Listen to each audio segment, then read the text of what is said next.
মিথ্যায় ঢাইকা ফেলছে সত্যরে। সত্য আর দুনিয়াত নাই, থাকবো কেমনে? মিথ্যা বেশি। মিথ্যা এমন পরিমাণ বিপুল পরিমাণে বৃদ্ধি পেয়েছে যে সত্যের উপকূলের বাতাস নিয়ন্ত্রণের বাইরে। সত্য আর নাই।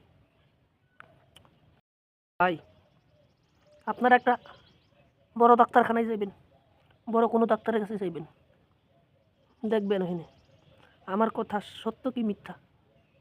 সত্য নাই। আপনি গেছেন চিকিৎসা নিতে গিয়া, হ্যাঁ মনে করছে আমি মক্কেল পাইছি।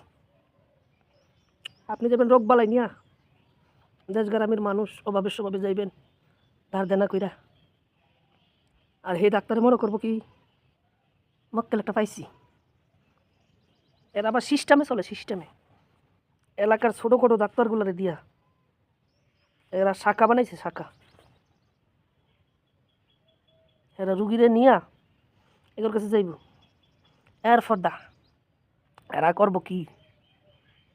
হয়তো 200-500 টাকা পায়, হ্যাঁ, আর ওই এনে নিয়া